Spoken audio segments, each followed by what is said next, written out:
Okay, so we're moving along. We're on chapter 1, Mishnah 3.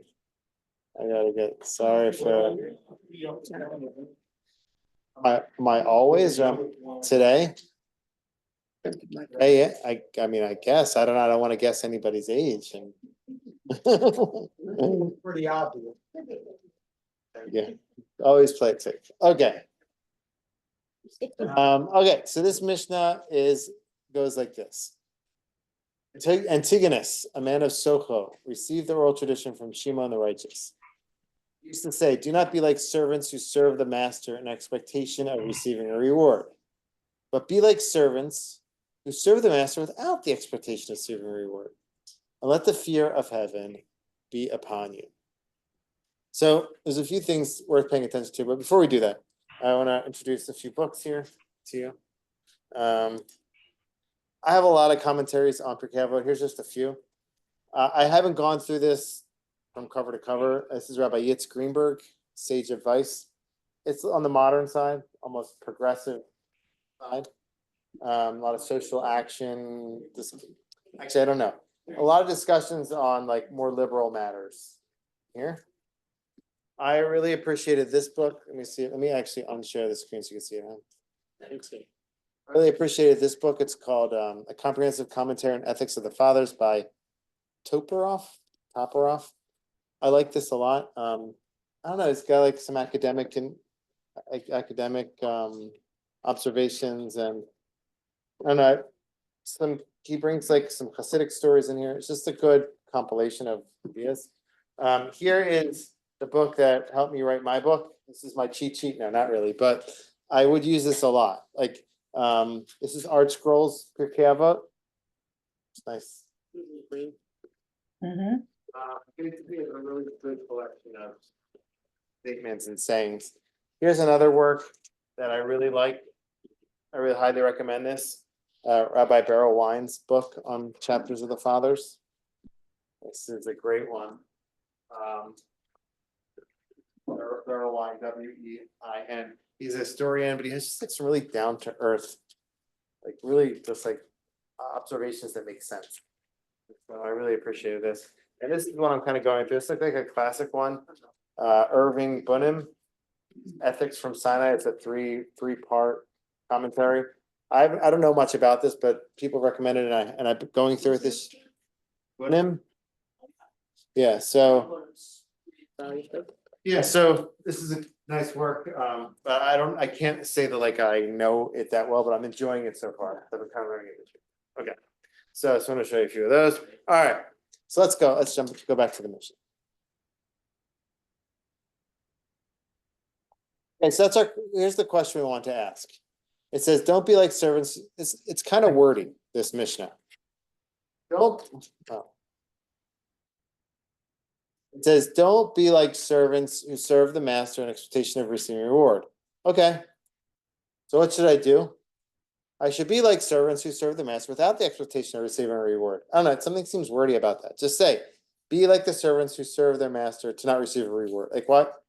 Like a back and forth. That's like one question. And the second question is, like, what's the message there? Okay, what's wrong with that? Receiving a reward. Number two, thing we want to think about is the fear of heaven. Let the fear of heaven be upon you. What's the connection between serving God, being like a servant who's serving to not receive a reward, and then the statement that we should have fear of God upon us? Those are two questions. Another question, which I'm not sure I'm going to really address or go deep into, is like, what's the extra words in the beginning? Like, don't do it like that. Don't do it like, feels like a little bit extra, but we don't have to address that question really. But really, the two ones I want to go. What's the connection between why should we serve God not intentionally receive a reward? I'll strengthen that question. You might know the answer if you read my book, but an answer. But I have other answers as well. Why might it be valuable to not serve with the expectation of receiving a reward when the Torah says we get a reward for serving God? So that's one. Number two is, what is the connection between that and instead, or in place, or in addition, have fear of God? What is that? What's the connection? So those are my questions that I would raise. Wondering if you have any thoughts on that, on those two questions. On Zoom as well.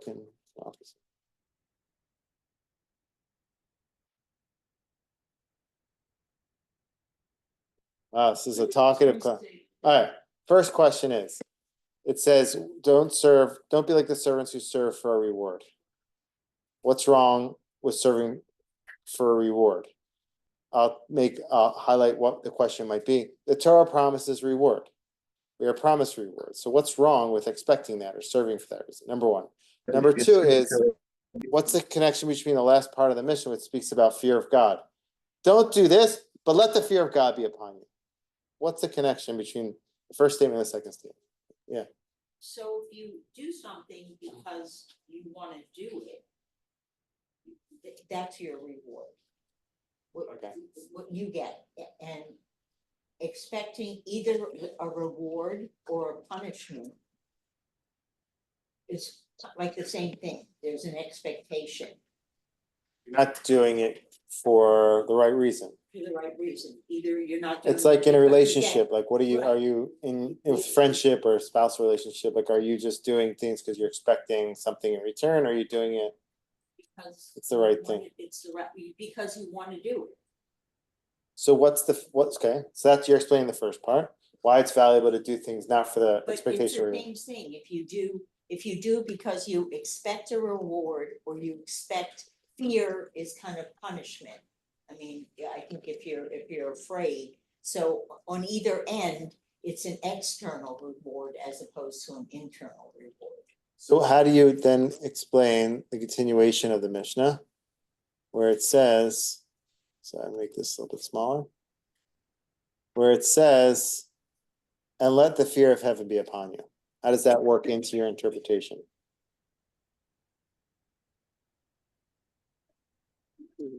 Doing things if you're thinking that things will be wrong if you do it. So is you will that good or be not good? punished. You'll be punished for doing something. Is that good or not good? I think it's not good. Because Right. I don't think that you think about doing things and Interesting. having that pressure on you of, oh my God, something will happen to me if I do Wait, this. so I'm defining what you're saying, Nadine, and if you want to finish the idea. If I'm understanding correctly, Nadine, you're saying, don't do it the expectation of receiving a reward. The opposite. Do it because fear of heaven, because No, I'm saying you don't want to have the fear of heaven. but it says, and let the fear of heaven be upon you in the Mishnah. Well, I value and appreciate your commentary. Are you saying your commentary aligns with this commentary, or is it? I guess we're trying to understand the simple reading of the text here. May I, Rabbi? This is Lynn. We're with you. So I think, heaven can be both good and frightening. And sometimes having the idea that you could be punished for something that isn't good, and maybe serving the wrong master, could get you in more trouble and lead you astray. So how do you explain the text of the Mishnah, the two parts? Oh, okay. We lost her. Oh, she's Rabbi. back. No, I'm here. Oh, So okay. I'm sorry, could you ask that again? So how do you explain the Mishnah? Do not be like servants who serve the master in expectation of receiving a reward. Be like servants who serve the master without the expectation of receiving a reward. And let the fear of heaven be upon you. How does that all work together in your explanation? I'm not sure. It's been a long day. It's I mean, it's been a a long question. day. It's supposed to spur discussion. We had Okay. somebody, well, I see you, Janet. Yeah, remind me, sorry, Mayor. Oh, yeah. Okay, so first of all. Also, can you hear Mayor? So I don't know who this was, but it sounds like he was probably a Hellenine Jew. It sounds like a Greek name. And what he's maybe saying is, our God is a God of vengeance. Don't think because you do something and you get paid money or food, that's adequate. That is not enough for God. You have to do it because you really believe in this and want to do it.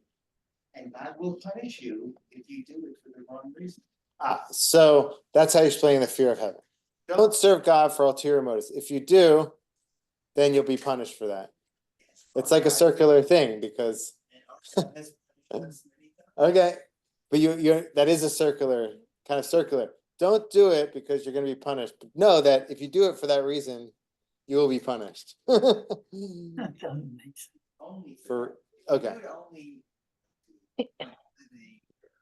yeah. If you're a servant, you to get room and board, that is enough, that is not enough. Okay. And he will punish. Okay, so we found a way to explain the two parts together. See, Well, he said the fear of heaven. You don't have to interpret it that. Punishment. You don't have to, well, so you don't have to interpret it that way, but you can. Meaning like, it can be expanded to include a lot of different things. The Mishnahs, again, remember we talked about in the first class, these are like tweets. We have to figure out what the tweet is saying. All right, let's do two more. I said, Janet, you're raising your hand. Robert. Yeah. So the way I read it is that you don't want to do things for ulterior motives, like someone else said. But the way that I see it is that when you do a mitzvah, it can cancel a sin. So I read that as, you want to do it for the right reason because your sins will be canceled by the chesed. What's the fear of heaven? Where is that playing?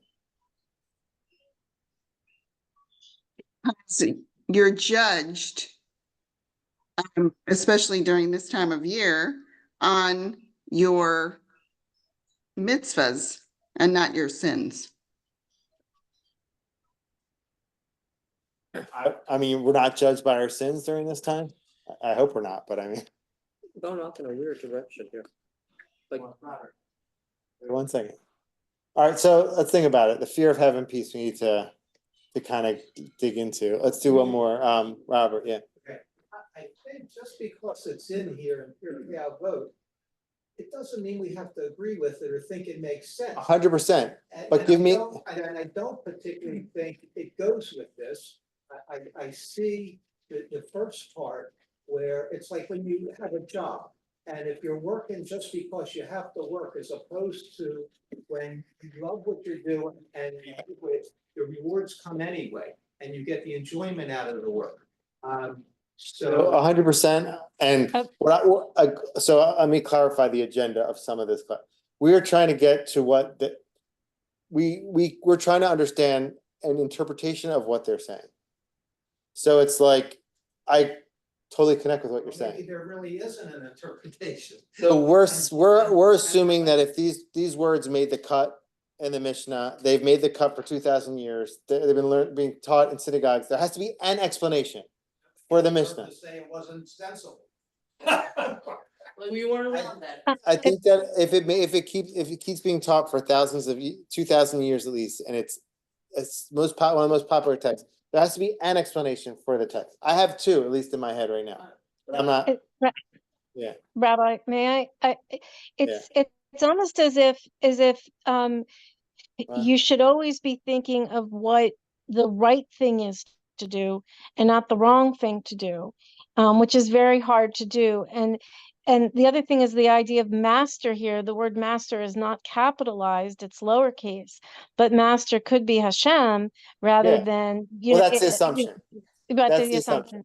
Yeah. So the idea is that you should be guided by what heaven would want from you, what God would want from you, not from necessarily what, never mind, I'm stuck. So so let me continue. I think I'm understanding what you're saying, or I'm going to offer an interpretation based on your interpretation. We have to have fear of heaven. Yes. Okay, we don't do it for ourselves. We don't do it for our own reward. We don't do it. We serve God because we have fear of God, and whatever that is. You can expand on that term. You can make. But it doesn't have to overtake our lives and everyday's thought, but what we do and how everything we do from the Torah and the way we're supposed to lead our life is about fear of God, but not fear of God that he's going to come down and strike us or punish us or give us a bad day or whatever, but fear of God, knowing he's present and knowing there's Awareness. nobody like him, nothing like So- it, so- nothing. All right. We want to. Okay, let's see how. Let's do Ed, and then I'm going to offer an interpretation. All I was gonna say, everybody has their own relationship with Hashem. So if you have the Tuchin, if Can you hear have- Ed, by the way, at home? If you have trust and. Kind of? Okay, Yes, we can hear him. okay. You can hear me? I've never heard somebody say that they. If you have trust in Hashem, and then you're talking about fear of Hashem. Yeah. How do we look at Hashem? As our king, as our father? Yes, yes. So sometimes a father instills fear in his son. A son doesn't want to disappoint his father. Yeah, yeah. The term fear of also the language here is Morah Shamayim, which is unique. It's not Yirat Shamayim. That's the classic term for fear of God. There's a lot can be packed into that concept of fear of God. So I'm going to kind of play off of that. It's a broad idea. It might be fear of punishment. It may be fear, an awe of God. It may be, there's a lot of aspects to it. So let's talk about it a little bit. I'm going to offer you a few interpretations here, how to reconcile this. One way that I reconciled it in my book, if you read it, is by saying something like this. And then I'll have a few other interpretations, two other interpretations for you as well. When the Mishnah says, do not be like servants who serve the master in expectation of receiving a reward, the word for reward is pras. Okay, in Israel, if you get the prize, the Israel prize is pras Yisrael. It's a prize. It's sometimes if someone gives you an extra little gift or something beyond what you really deserve, it can be called a prize. Perhaps the Mishnah is saying that obviously we're allowed to serve God and expect reward. God promised reward. However, don't serve God and expect something beyond what you deserve. And it could be saying, and that's why you have to have fear of God, meaning you're serving God, you should be focused on God and not overly entitled and thinking only about what you want or what you deserve. Stay focused. Definition of the prize. Correct.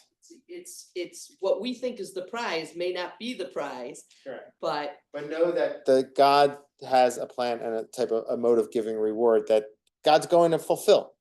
And what I'm saying is there's nothing bad with expecting that.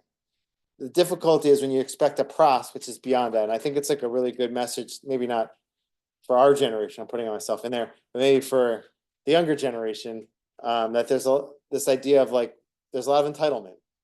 And I think that this Mishnah is saying, okay, work hard and know that God will give you your reward if you work hard. But don't expect handouts. From time to time, God does give us prizes and blessings. But overall, God wants us to work hard for what we get and not to expect that everyone's going to get the same exact award in every single thing, no matter just participation award. It's not always like that in life and with Hashem. It's not, yeah. Although Hashem always loves us, yeah. And how would one interpret disappointment that you serve God and it wasn't enough, and you're disappointed, or the reward, the prize that you were expecting, Yeah. is not, and so you have disappointment that you thought you checked all the boxes. Yeah, so that goes to a deeper question as like, we don't always see that reward, or the opposite. Sometimes we serve God and we get the opposite. You work hard your whole life and God, you don't see that reward. So that the promise is there will be a reward, this world or next world or whatever. But know that God's faithful to offer the reward. But do not try to rely on divine handouts. You have to earn it. That's how I read it. Okay, here's another explanation. There are two types of fear of God. Okay. There's fear from punishment, and there's what's called yirat haromemut, which is fear of God from awe or value or appreciation or reverence. So I'll give you an example. There's a dictator that people are, I don't know, like they showed video of people and like students, they somehow got into the media got into North Korea for some sort of something, and they were videotaping like a classroom, and all the kids were sitting there and like on the computer, and they all looked very well behaved. Turned out none of them were even typing, like they didn't even know how to use the internet apparently or whatever. But like they were all behaving tip top because obviously they were afraid of the regime and what the aftermath of them misbehaving would be. That's what I call fear of punishment. That's the type of fear. Now you have a different type of fear. And so that is one type of fear of God. Okay. Another type of fear is where you really just you value, or you're in awe, you have reverence for the person that you're following. We see it all in election season. People are very passionate about their candidates. They have reverence for them. If that candidate walked in the room, they might stand up and salute them, or feel in awe. I feel like they can't talk. I don't know if you I don't know if you've ever been around like a important person that you highly hold in high regard or respect.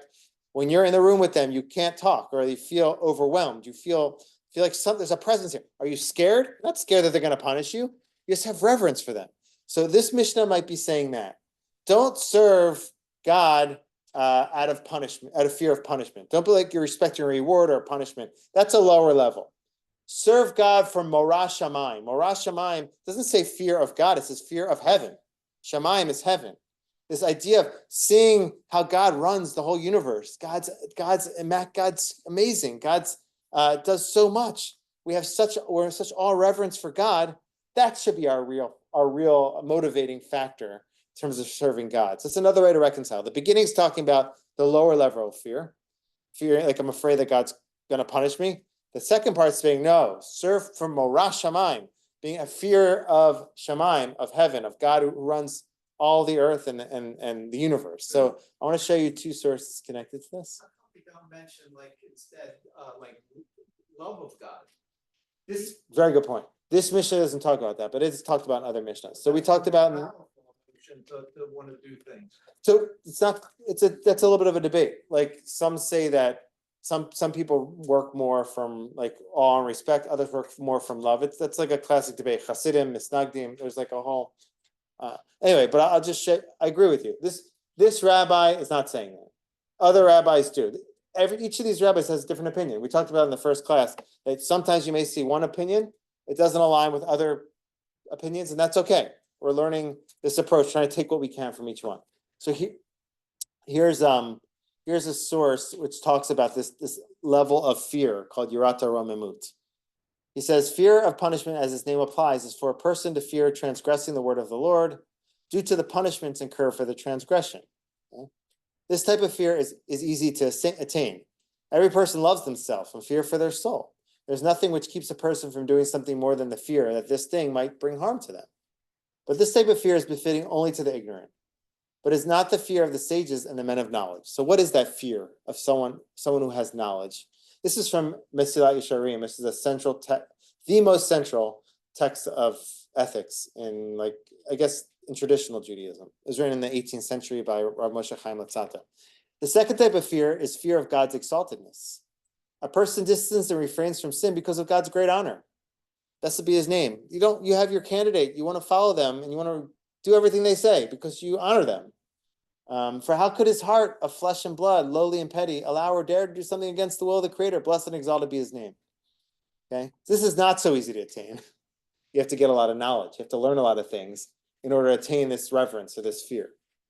Okay, so I want to show you a text from the Rambam, Maimonides. This is what Rambam says. How do you attain this fear? This is from already the 12th century, earlier. Now, what is the way that leads to the love of God and the reverence of God? Love and reverence, both of them, okay? But different. They're very different, but they're different emotions, different experiences, but they're both needed. It's like, I'll give you an example. Give you an example from my life, okay? When I first came to Beth Tefillah in 2017, I taught high school. I taught in a kind of very difficult class. Probably the class that the other teachers didn't want to do, and they handed it over to me. So I got here, it's a tough class. And I kept saying in my mind, I have to have like a presence here. If I don't have a presence, I'll get walked all over. And any teacher educator knows this, right? I don't think I really succeeded with that, but but I was working on it. If you're only like focused on love, if the students only experience the teacher through love, or we only experienced God through love, you lose out on something. Right? If you have a teacher who you revere, or you fear, not really fear, but you revere and you respect, that enables you to connect to them in a special way. So you need both, reverence and love. It's only love, then it becomes too familiar. It's only reverence is too distant. So you need both, okay? With God as well. Right now we're talking about the reverence. He says like this, When a person contemplates God's great and wondrous acts and creations, obtaining from them a glimpse of God's wisdom, which is beyond compare and infinite, he will promptly love and glorify God, longing exultantly to know the great name of God. When a person ponders over these very subjects, he will forthwith recoil startled, conceiving that he is a lowly, obscure creature. Meaning, that's the element of reverence. There's an element of you want to draw close, but there's evidence of like, wow, like I'm in the presence of God. God created the universe. God is in charge of all of this. I once saw this this meme where it's like zooms out from where we are, like into like the galaxy or one of the galaxy we're in.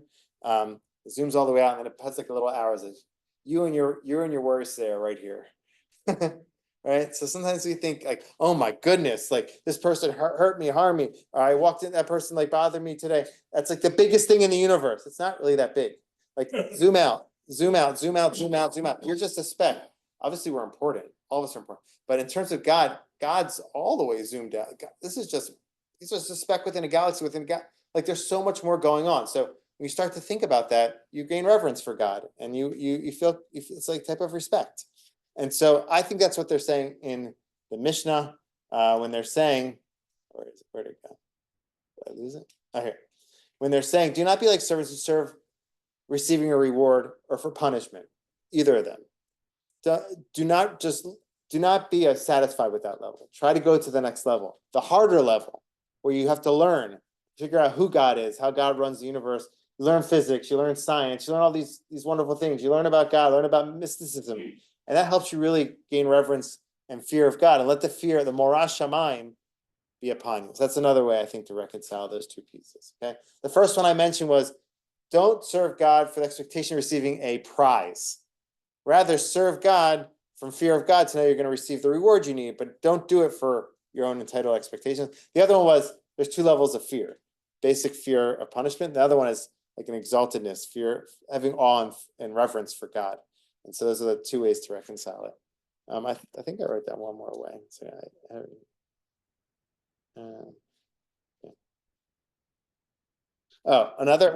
one more way of explaining this is like what Sandy said, basically, or I think also Robert. Serve God not because you're receiving a reward, for special reward. Do it because you love it. Okay. I like Judaism. I do, personally. I love Judaism. No one ever forces me I didn't grow up Orthodox. No one's forcing me. Every day I choose it and I love it. This is what I love and I'm happy love it. However, don't lose track from the fact that there is an afterlife. There is overall, there is a system of reward and punishment. You don't have to think about that all day long. But know that exists. Rosh Hashanah comes around, you think about it, okay? But don't, if you're only serving because you love it, only, in the end, what if one day you wake up and you don't love it, or like it's not something that resonates with you? You'll leave it. So know that there is morash shamayim, know that there is fear of God, know that there is a system of reward and punishment, but don't focus on that all the time. Try to serve God from love of what you're doing. I'll give you another way to resolve. Okay, those are 3 ways to resolve the 2 parts of the Mishnah. Any comments or thoughts on that? Freddie, any thoughts on that? Not yet. Okay. All right. Anybody on Zoom? You sum it up in the last paragraph on page 18. All right. Let's see.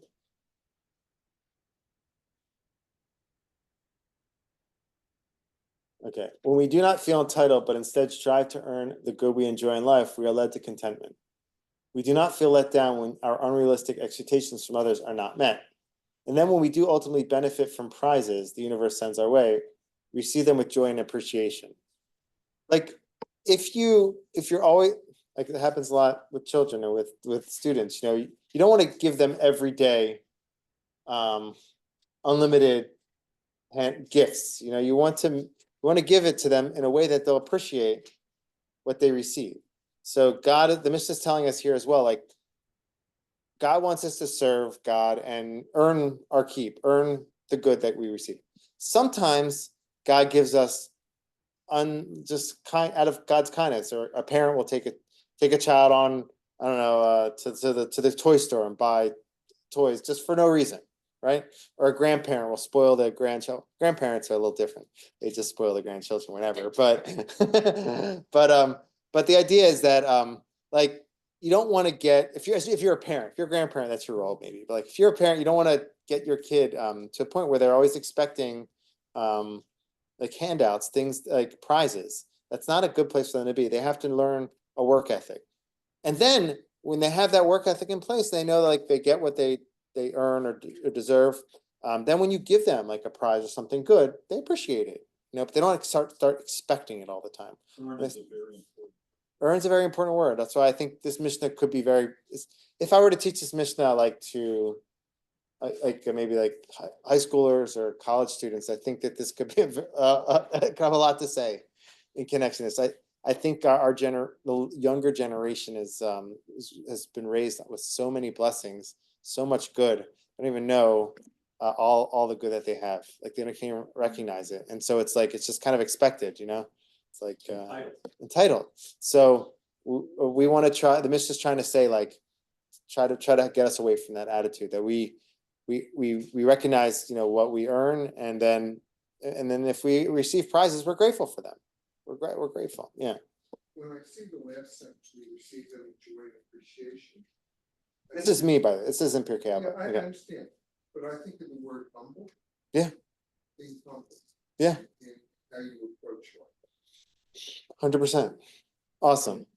So that's that Mishnah. Let's do another Mishnah. I may be assigned the same readings for next week at this pace. Okay, that's fine though. All right, I like this Mishnah a lot. I like all these Mishnahs. All right, so here's the Mishnah. So there's actually two Mishnahs in a row. There's two Mishnahs in a row that are Yossi ben Yoezer and Yossi ben Yochanan. Two rabbis. They both said different things, okay? But they were pairs in their generation. So Yossi ben Yoezer used to say, let your house be a house of meeting for the sages, and sit in the very dust of their feet and drink in their words with thirst. Okay? So here are three statements. I think, so again, part of our challenge, my challenge to this group, which is something I try to do based on the Maharal, we explain this, try to see if the statements are interconnected. So that's number one. But let's try to break it down, each one on its own. Let your house be a house of meeting for the sages. It says, Yi beitcha beit va'ad lechachamim. And then it says, and sit in the very dust of their feet. Heve mitabek ba'afar ragleim. Afar is dust, ragleim is their feet. And it says, and drink in their words with thirst. So what is the Mishnah? What's the main, if you were to sum up the Mishnah, what would be the main message it's relaying? Yeah. What's the story in your house all the time? Okay. Be eager to learn. Right. Sitting at the feet and drinking in with thirst, those two symbolize, and also bringing them into your house. All this shows a certain eagerness, certain desire. Yeah. Any other thoughts like on what the, okay, so this Mishnah, Rabbi Yossi, I talked about this in the commentary, Yossi ben Yoezer says, let your house be a house of meeting for the sages. His pair, his partner in learning, in Torah, said, let your house be wide open. Let the poor be members of your household. So very interesting, different emphases. The first rabbi, Yossi ben Yoezer, said, make your house open for sages. Rabbi Yossi ben Yochanan says, let your house be open to everybody. So I saw a nice interpretation of this in this book, in Toporoff's book. He says like this, they're both talking from different perspectives. Think about it. Yossi ben Yoezer lived outside of Jerusalem. There weren't a lot of rabbis there. So when there aren't a lot of rabbis around, you have to do the work. Bring the rabbis in your house. If you are if you're on some sort of vacation, you have to find that Chabad. to make your, no, to help you Jewishly on that vacation or whatever. If you're in the diaspora, it's a little bit difficult to build up your own spiritual life. You have to do the work. You can't just rely, when you're in Israel, when I was in Israel, everything's really easy there. Everywhere you go, there's kosher restaurants. It's just everything. You just walk in and everything's kosher. Here, for me, I have to find the right restaurants. I have to go through and check the logo, maybe we have some good supermarkets here, but like, every supermarket, there's like unlimited kosher things. Yeah. We're all in a place like Richmond, right? So Yossi ben Yochanan in the next Mishnah, he's from Jerusalem. There's rabbis all around. So he's starting to talk about other things. Have your house be open to the poor, because he can allow himself, once you have your spirituality in place, you can do all kinds of other things. So I think that's like a nice message in terms of like where you are, try to build your spirituality and strengthen yourself like where you are. Another thing to think about is let your house be a house of meeting for the sages. Okay, that can be specific. Like we want to bring in rabbis into our home. Why would we want to do that? Do you guys want us in your home? I don't know. Why would you want to do that? Bring in the Beth Tefillah rabbi, right? Whatever, any rabbi. Why would you want to have your house be like a meeting place for rabbis? Enhance the spirituality of where you are. Yeah. So enhance your spirituality. Yeah. Make for yourself a teacher. That's two missions from now. That's also good. But Yeah. So knowledge. So I'll share with you. This also could be talking to the point of having like a closeness with rabbis, with spiritual leaders, being around them, seeing how they behave. I did this a lot in my earlier years. When I first came to yeshiva, I would just kind of like follow rabbis around. So I wanted to see, I didn't have that growing up. I wanted to see like how rabbis deal with things outside of their lectures. Like, like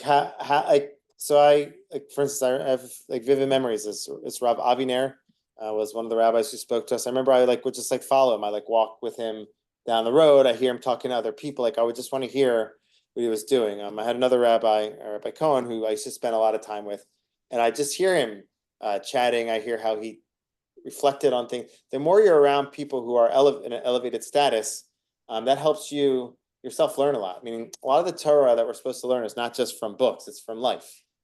And the more you have exposure to that life, the greater opportunities you have to learn. So I think that might be what you're talking about. Yeah.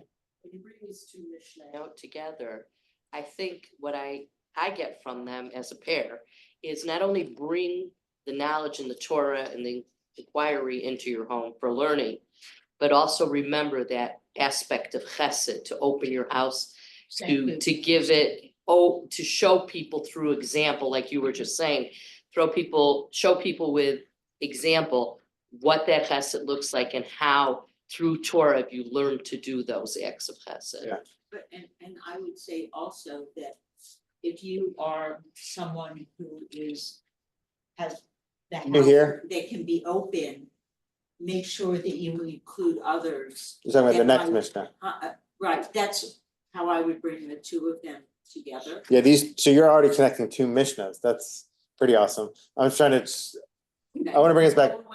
Yeah, you are. I want to share with you one more thing. I think I saw this in Rabbi Wein. He says, making your house a congregating place for rabbis isn't only about it could be you have a lot of rabbis on your shelves, and some have called this building your shelf esteem. You get a lot of books on your shelf, Torah books. I'm saying as a joke, but you don't do it for shelf esteem. Do it for the right reason. Do it not to serve for a prize, but like really having Sfarim, books in your house, it's a valuable thing. It sets the tone for what's important in your home. If you have Torah books around, so it's another like an important thing. So let's see what else they're saying here. So how do we connect all the statements? So it could be really just like it's all about humility, right? All about humility. House for the sages, and then what do? You sit in the dust of their feet and you drink in all their words with thirst. Meaning, what they say, you accept, and that's how you grow in Torah. Definitely an interpretation to it.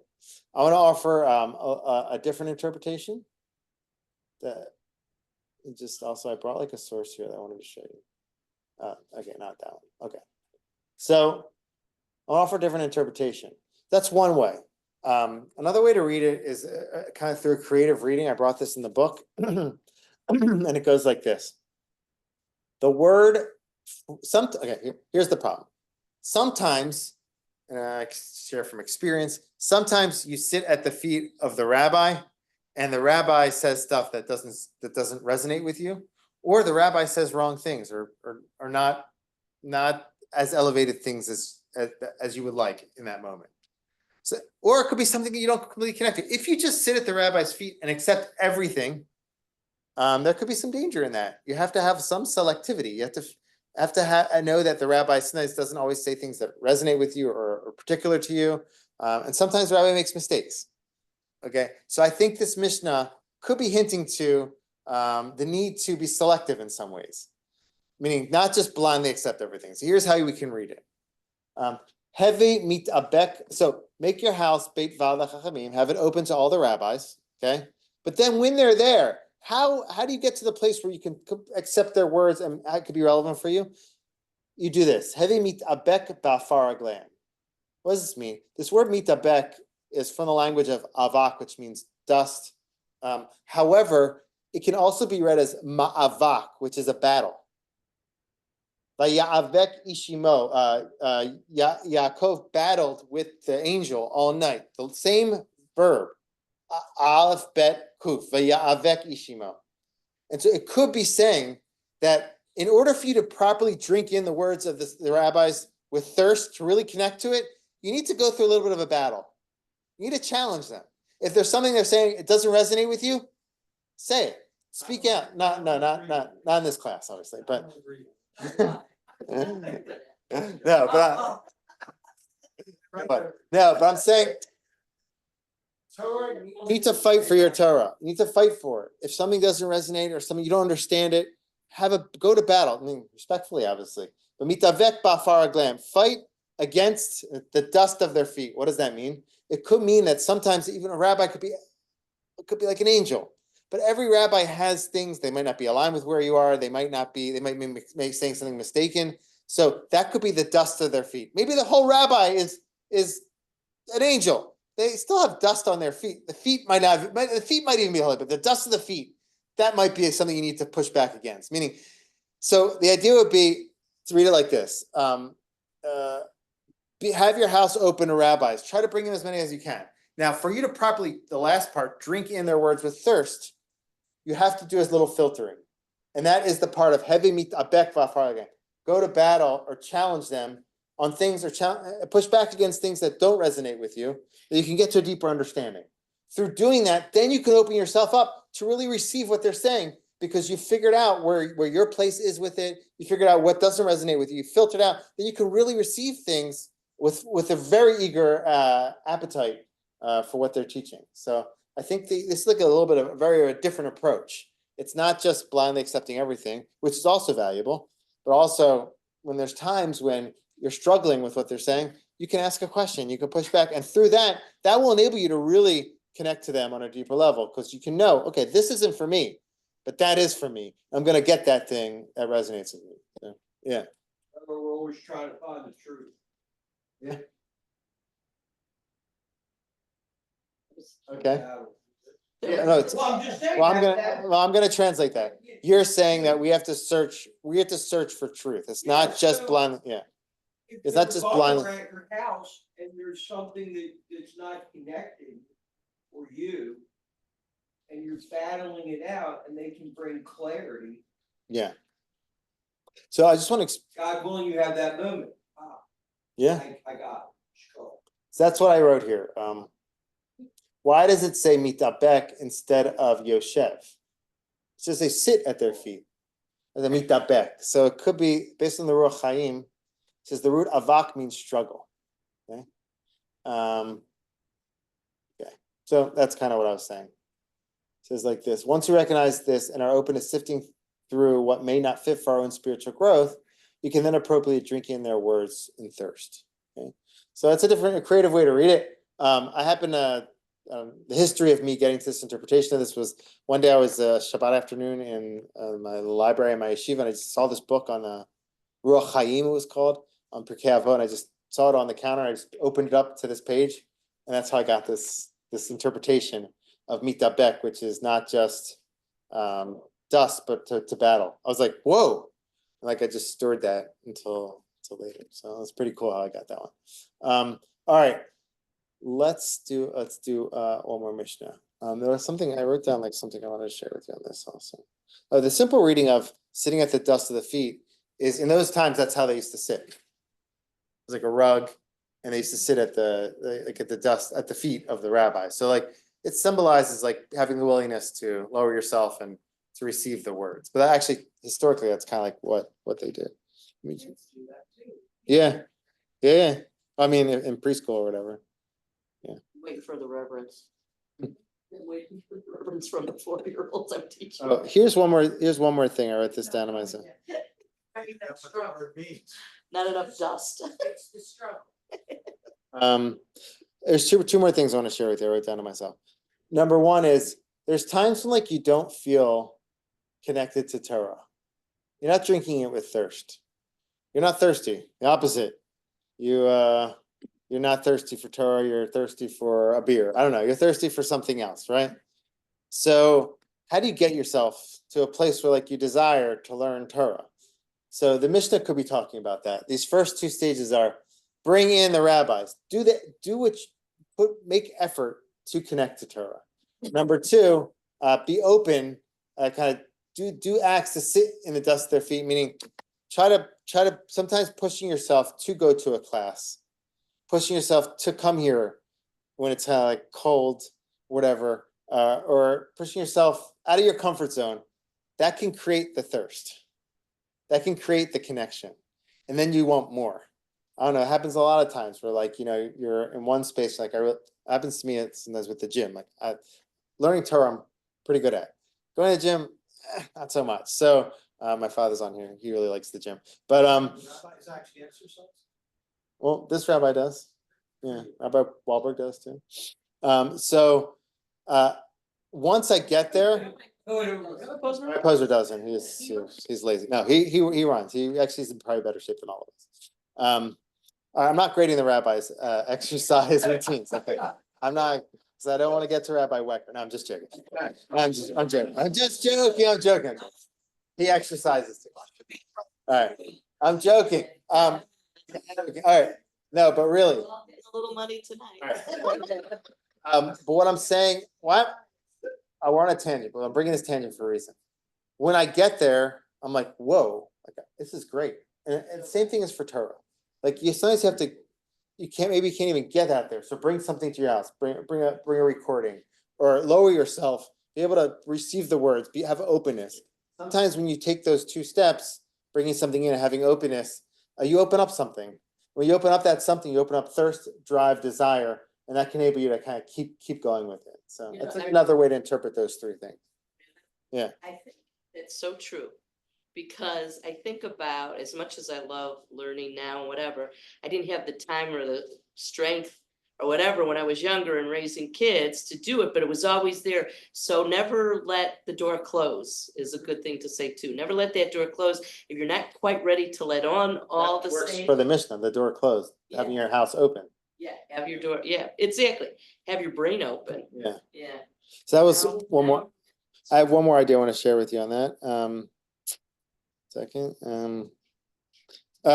So it says, let your house be a house of meeting for the sages. It says, Heve aye beitcha beit va'ad chachamim. So a creative way of reading this is, let your house, like where you reside, be places that are gatherings of rabbis. Meaning not just making your house a place of gathering for rabbis, but rather that you find yourself around places where rabbis gather, holy places. More that you're around places that are elevated, they give you inspiration. I don't know, people love to come to shul on Shabbos. It gives them inspiration, it gives them strength, it gives them energy for the whole week. So find yourself in gatherings that are good gatherings. I mean, we go to a lot of places, go to restaurants, we all have lives, you know, but include in those things that you're doing, gatherings that are holy. Those can give you a lot of life and energy for the rest of your week. So that's one more thing to think about when it comes to that. Let's start the next Mishnah. All right, the next Mishnah is Yossi ben Yochanan. So he was in Jerusalem. So he said, there were rabbis all around. So he said, this is page 20. 21, sorry. All right. Okay, let your house be wide open and let the poor be members of your household. And that's the end of the Mishnah. Oh, just joking. Engage not in too much conversation with women. I was trying to get out of that. I thought my time would run out. This is, okay, there's not many Mishnahs that are difficult. Like, there's not really any. There's like one or two other ones, but there's a little difficult Mishnahs, but we'll explain it. Do not engage in not too much conversation with women. The word is sicha. Okay, that's important. Don't have too much sicha. We'll see what that means. This is said with regards to one's own wife. How much more does the rule apply to another man's wife? So don't have too much sicha, whatever that is, with your wife, and even the more so with another one's wife. I mean, it's a conversation, obviously. We'll see what kind of conversation. From here, the sages said, as long as a person engages in too much conversation, sicha, with women, they call evil to themselves, neglects to study Torah, in the end, inherit hell. Okay, that's a tough Mishnah. We'll explain it. Let's explain. At the times, women didn't count then. You know, So that was normal. So I'll show you. That's what I'll show you right now. That's what Rabbi Yitz Greenberg in this book, Sage Advice, says. That's his way of explaining it. I'm not going to leave you on a cliffhanger where I leave the most difficult part for you not to hear. So let's offer an interpretation of that. But I actually want to get to the first parts because there's awesome stuff there. So he says like this. In a society where men and women were socially isolated from each other, and women were often segregated in their own homes, excessive socializing and talk between men and women could lead to improper thoughts and actions. This passage is a reminder of the extraordinary entrance of women into contemporary society and the rise to the dignity of public activity in the past century. It is not that there are no sexual and relational moral risks in the increased interaction between men and women, but the religious emphasis has shifted to women acting and leading in the public sphere as full participants, rather than women staying home to preserve their modesty as well as that of the men.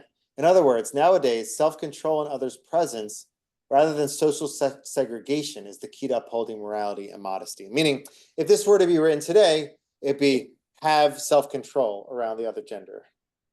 He's saying it was written in a certain context where the segregation was more prevalent, and so therefore they were trying to uphold that the danger, trying to protect from those dangers based on like the context or the reality of that time.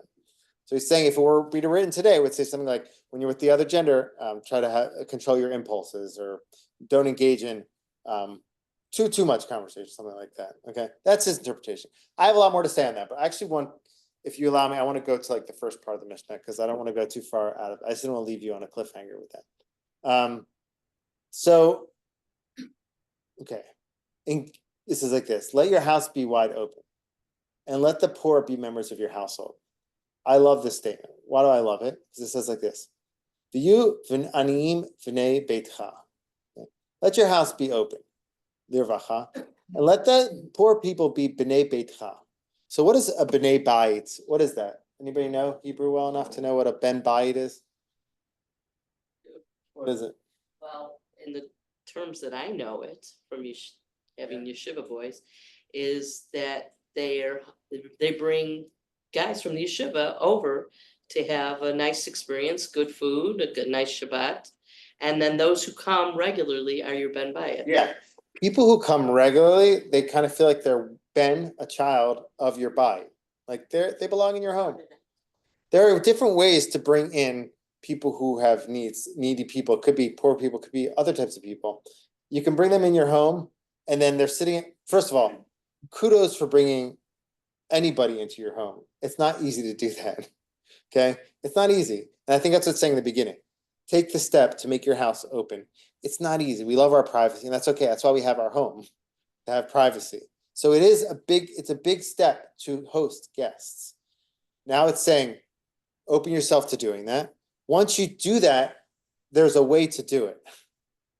You can have people who are lacking or don't have a lot of money or food or meals really, and they basically are just sitting on the other side of the table, and you're chatting with your family. They're just on the other side, and there's value in that. They're eating a warm meal, and they're not alone. However, they don't feel like they're your Ben Bite. They don't feel at home. It's not just important to open your home. You have to make people feel at home. And that's a big thing. So it's not just poor people. It's people who are lacking or whatever. Maybe they don't know you. They're socially, they're lacking. They don't have a connection to the social group that's at your home. Maybe you're at our shul. I try to, like, when I host people, I try to match them with people I think. Sherry Brownstein's really good at this. She's helped us before, like matching people who would fit together. Sometimes you don't succeed at all. And you bring like two couples who like, oh yeah, we know each other already from high school. And then you have this other couple, other family who doesn't know, not saying you do that. I'm saying it's happened before. And so those two are just sitting, talking to each other, that couple, that family. The other family is all by themselves and they have no one to connect to. So if you're the host, you have to do your part to make sure that they feel at home. Okay, so I think that's it. B'nai Beitcha. It's not just important to open your house. It's huge. Seriously, I don't want to undervalue or can't underestimate or downplay. I want to play it upplay or whatever. I want to show the great value in opening your home. It's not easy to do it. It's not. But when we do it though, the next level is to like have people feel at home. It's not easy. It's like really just asking questions. Like if you see that they're feeling alone or they're quiet, some people come to the table and they're just very shy and they need like a lot of ways to open them up. So it's work, but it really makes people feel at home. So I think that's what it's saying, like the two parts. Have your house open lirvacha and then have them feel at home. One more thing I want to share, and we'll get to that the women discussion probably next week. But it says, have your house open lirvacha, right? Lirvacha is an interesting word. Anybody know what that word is? Like, you don't come across it, right, in Hebrew that often. No, I don't. Lirvacha is reva. It's like it's expansive. It's to be expansive. Yeah. So, however, revach can also mean earnings. Ani hervachti amon kes. I earned a lot of money this month, or whatever. Larviach is Sarah Vacha is like the person who's the minister in charge of finances, whatever. So I think it's encouraging us to look at hosting not just as like a nice thing or sometimes as a nuisance in a way, but look at it as like how you would look at earning, going out to earn an income or something like that. Like it's not just you're doing it because it's nice, not just you're not frustrated. You're doing it because it's like a mitzvah. And there's going to be great blessing in doing that mitzvah. Meaning we should host not just because it's like nice to do, but really because it's an imperative. There's going to be reward behind it. Obviously, we're not doing it for the reward, but to know that like hosting is a mitzvah, and it's difficult. It's not easy to host. It's easier to host our own family. To host strangers is difficult, and so I think it's trying to encourage us. Like there's reward, there's revach, there's earnings behind that. And to know that like we're doing it for that reason, that it's a great command. So I think that's some encouragement in terms of bringing guests and reminding us how to treat them. Try to treat them like they're our b'nai bayit, like they belong in our home. So we're going to get to this this next part of the Mishnah next week, and then we'll do some more Mishnahs as well. So let's see. I know it's quick, right? Not next week. Next week we're going to be doing. But in 2 weeks, we can meet. Yeah. I believe in 2 weeks we'll reconvene. I'll email that out today. What? I feel like the episode of some show stopped. Yeah. All right. I'll just share a thought. I'll share a thought on this. Okay. I'll share. If you have another moment, I'll share my thought. My thought on this is that there's two things. I have two thoughts on this. You have another 4 minutes? I guess not. So. Someone's on their way out of here. All right. So, although you live literally like. So which one do you want? Do you want? Proceed. We'll return to this next week. Okay. I'll give you a little taste of what, 2 weeks from now. Give us a cliff note. So cliffhanger, or the cliff notes. Okay, so one thought I had on this is that, it's talking about sicha. And so, Irving Bonham in his book says, well, I'll read it next week, 2 weeks from now, I don't know. Everyone's so precise with that, that's what I mean. Okay, so he says sicha is like idle chatter. I think you can read it this way. If your relationship with your spouse is a superficial relationship, you get in the car. So how was your day? And you just end up or like, so what did you see what the Goldbergs did last week? And you're just talking about that all the time. You're not talking through deep conversations around spiritual matters, around the future of your family, around what you're feeling, what you're going through, what you're really experiencing. It's just all sicha.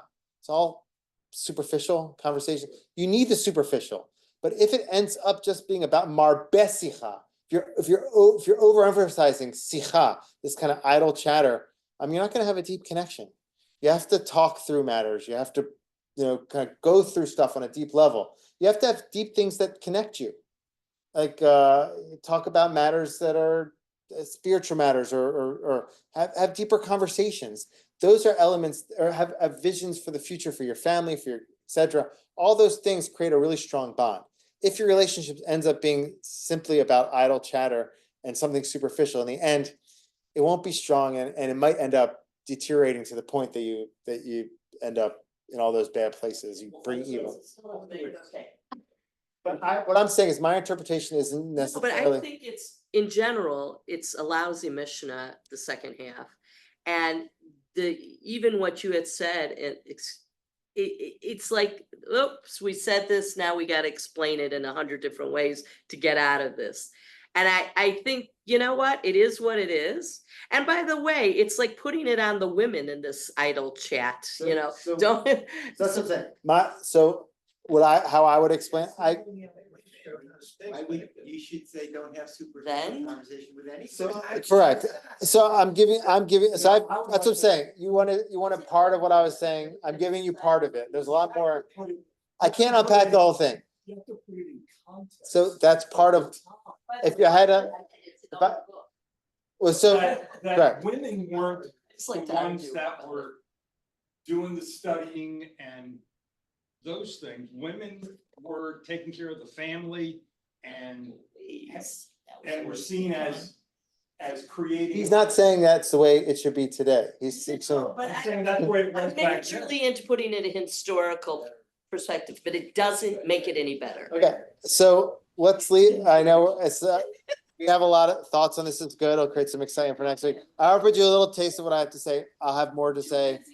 It's feeding people to have to worry about idle talk. And raising children. Thank you for joining us. We'll reconvene in 2 weeks from now. What are we reading? So what do we get through? I think we should be good with what